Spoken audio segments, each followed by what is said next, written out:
Nebraska's 41st governor has been sworn into office. KNEB.TV News starts right now. From your trusted source for news in western Nebraska and eastern Wyoming, this is KNEB.TV News.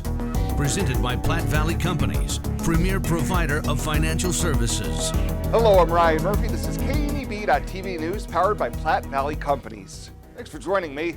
In our top story, Jim Pillen has been sworn in as Nebraska's 41st governor, joining a group of Republicans who claimed all of the state's top executive offices. After taking the oath of office yesterday, Pillen made his inaugural address, saying elected officials can do big things by working together. He said the demand for the good life is as strong as ever, but the state does face challenges. Our broken tax code is burdensome and uncompetitive. It weighs on all Nebraskans, and it limits our state's economic potential. That's why we have to achieve transformational tax change now. As part of those changes, Pillen called for changes in the state's school aid formula, saying way too many districts currently don't receive aid, and the state can't afford to leave any child behind. Also sworn in Thursday were Lieutenant Governor Joe Kelly, Secretary of State Bob Evnen, State Treasurer John Morante, State Attorney General Mike Hilgers, and State Auditor Mike Foley. Well, during Tuesday night's Scottsbluff City Council meeting, Mayor Jeannie McCarrigan took a moment to thank Economic Development Director Star Lael, who retired from her post last week. Lael thanked the council and said she's proud of the work she's done over the past half-decade. No, I enjoyed it a lot. It was kind of mine to make, because I was the first economic development director that the city had, and so I did as much as I could, and I think got a lot of money out in the community, which was my job. And so there's about $8 million out there now rotating around the community over the last 5.5 or so years, so which the city continues success in economic development, and I'll help however I can. Today is the final day that the city will be accepting applications for the next economic development director, and the hope is to have someone hired from the field of applicants to pick up where Lael left off. We'll have more news right after this. Swipe right, swipe left, endlessly searching. Finding the perfect match isn't always perfect, but it can be when it comes to finances. Nora found the perfect business loan. Jenny opened her first savings account. Grammy loves her checking account. We found a match for Wilson Farms.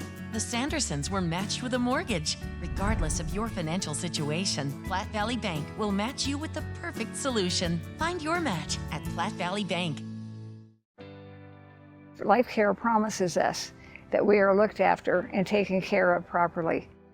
If I didn't have Life Care, I would be probably scared to death about having enough money for when I got older or when I got sick.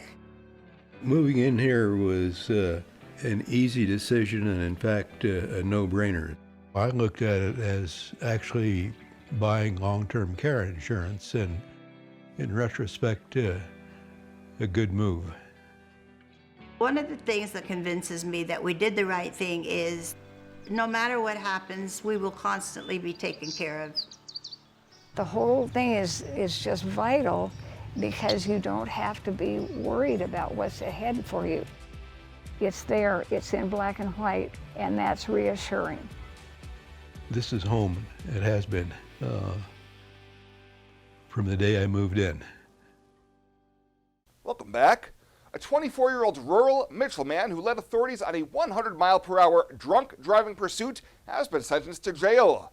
Court records show that in July, an officer clocked Callan Bossy driving more than 100 miles per hour southbound on Sugar Factory Road before pulling into a residential neighborhood, drove through a cornfield, and crashed after re-entering Sugar Factory Road. He was already out on bail for a May drunk driving arrest and ultimately pleaded guilty to charges including DUI third offense, willful reckless driving, and operating a motor vehicle to avoid arrest. Last month in court, he was sentenced to a total of 480 days in jail with 90 days credit for time already served, plus $2,000 in fines. In addition, he will have his driver's license revoked for 15 years. Well, the Saddle Rock Trail at Scotts Bluff National Monument has been reopened. The rock that had sloughed off the cliffside at Saddle Rock appears to be settled back against the rock face and is already above the switchback section. Park Service staff will continue to monitor the area and encourage visitors to always be aware of their surroundings while hiking the trails. While the trail has reopened, hikers are reminded that monument trails are not maintained in the winter. During the winter months, visitors should expect snow and ice to be present on the trails, and hikers should be prepared with footwear with good treads and consider the overshoe traction devices and trekking poles. And Creighton University economist Ernie Goss says the result of the latest Mid-America Business Condition Index points to a higher risk of a recession this year. The December BCI sank to 47.1 from 48 in November. That's the lowest reading since May of 2020, and the first time the business barometer has been below growth neutral 2 months running since that time. The economic confidence, this is the worst numbers we've seen going forward since the pandemic. So all in all, these are not good readings. The housing, we're seeing the housing sector, which is really in a recession right now. The housing sector is spilling over, the negatives there are spilling over into the manufacturing sector that we're looking at, and that's true for the region, that's true for the nation. He says chances of a recession are now over 50% for the first half of the year, but as the economy slows, long-term interest rates should fall. Logos in Gering is the place to get all of your school spirit gear, personalized gifts, and promotional items for your business and employees and banners for any special event. Logos is also the only place to stop for custom screen printing or embroidery. You can even design it yourself on their interactive website. Stop into Logos today. They'll design it, print it, and have it to you in no time. There's no job too big or small for Logos. That's Logos in Gering.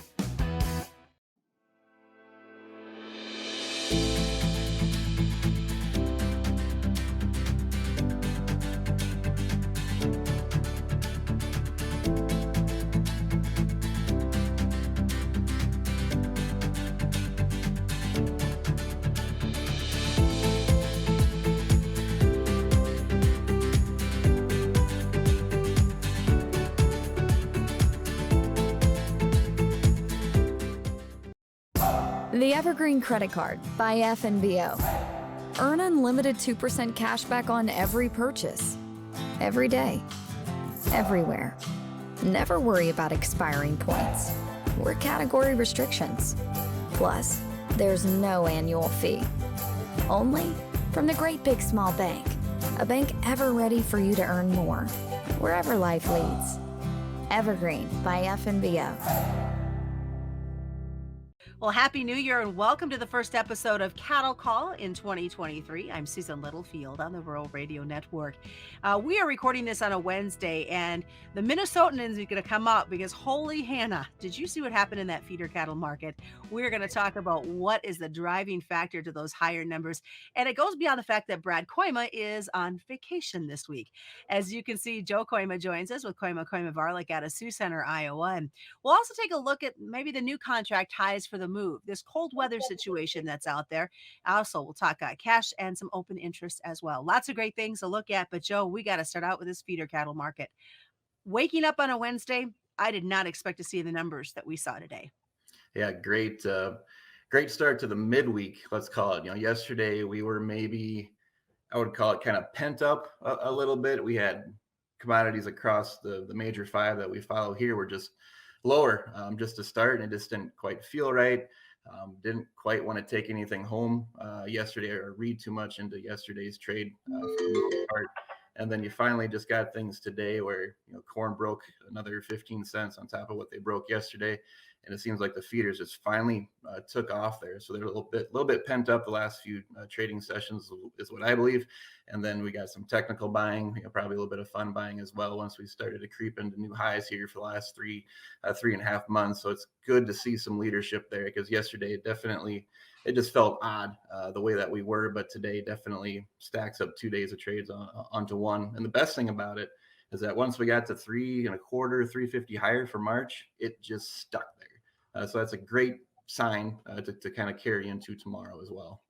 So those new contract highs for the move, could we possibly continue that momentum as well?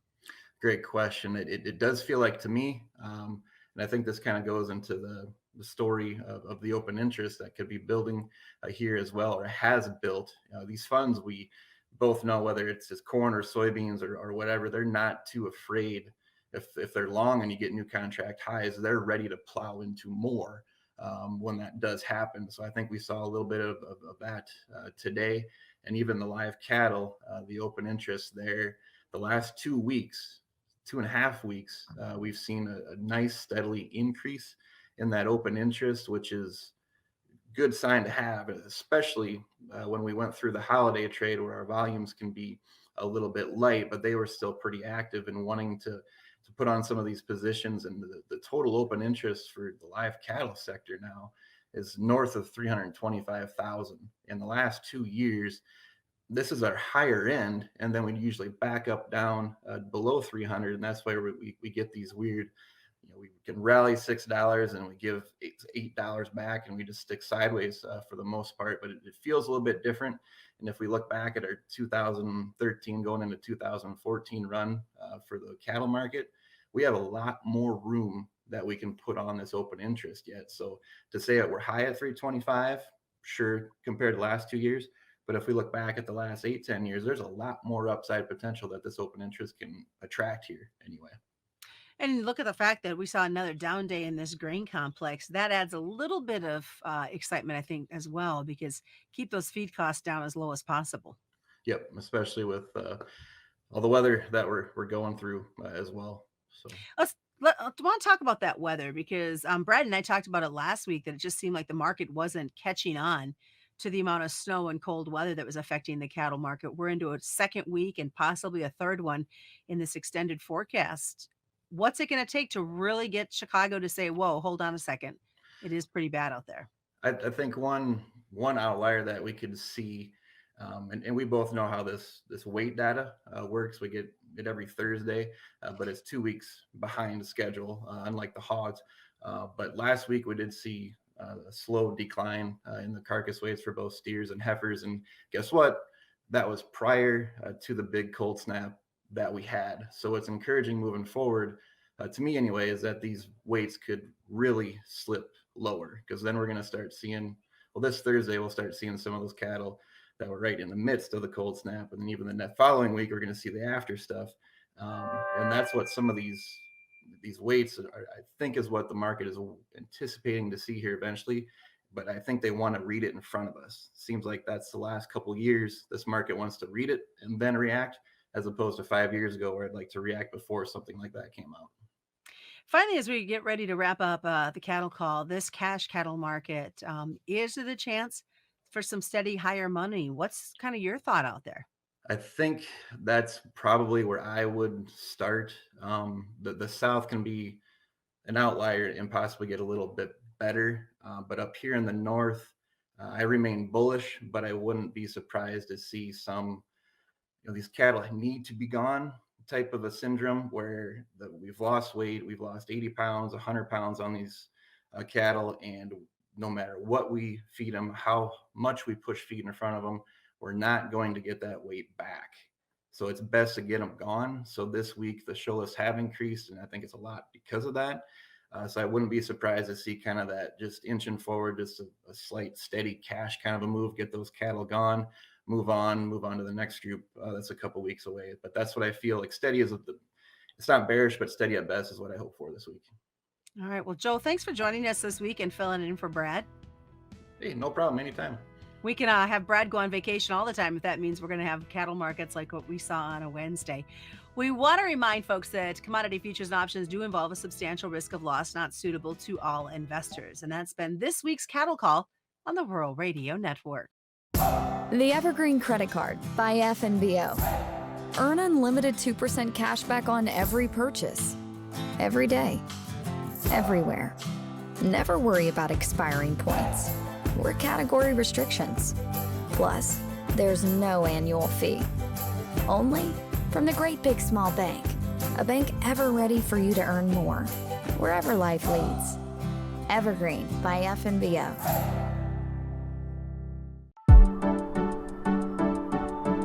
I really like how our OB department takes our limited amount of doctors and turns it into a strength. Even though we only have a couple of people, you get to know them well over your entire pregnancy. We have 2 state-of-the-art labor rooms that are new with our last addition. We have a couple of very nice postpartum rooms also right here in the hospital, so they can get as much time with mom and baby as possible.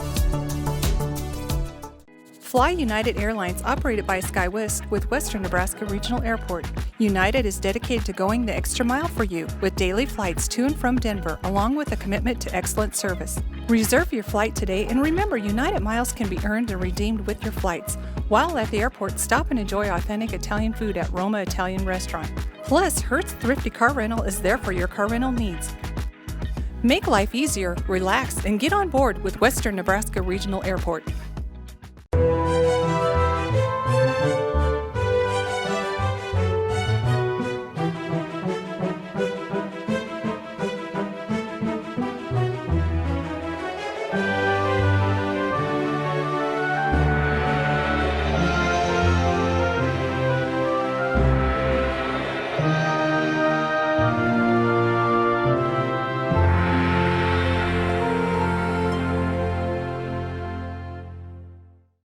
Well, let's take a peek at what's happening on your weekend community calendar.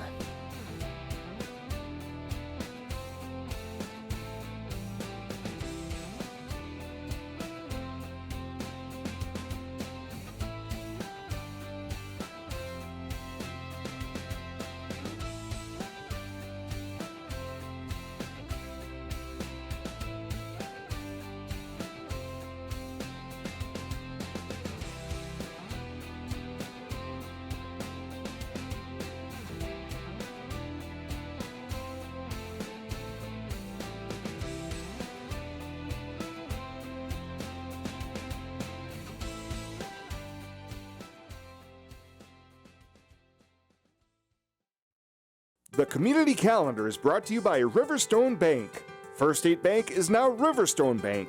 Community strong with the same people you know and trust. You deserve to have a building that will last for generations. With more than 110 years of experience and thousands of satisfied customers, Morton Buildings is the industry leader you can trust. If you're planning for a garage, farm shop, horse barn, storage building for your RV, boat, or collectibles, there's no better time to buy. Contact your local Morton sales office or visit mortonbuildings.com to get started today.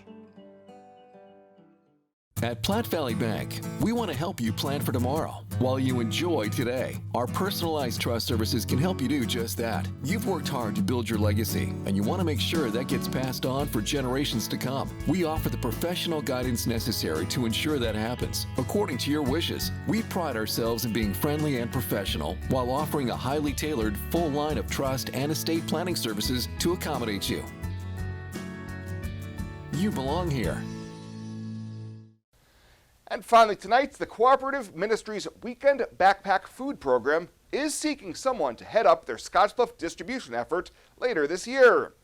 In a post on the organization's Facebook page, Missy Iasillo says she's stepping away from overseeing the Cat Pack portion of the program at the end of the school year and is seeking her successor. She says she's happy to answer any questions about the position and training can start at any time. Iasillo continues that anyone interested in the post can reach out to her directly by phone at 308-225-2527 or emailing miasillo@aol.com. Well, that does it for us this time. Thank you so much for tuning in. Have a great weekend. We'll see you back here on Monday.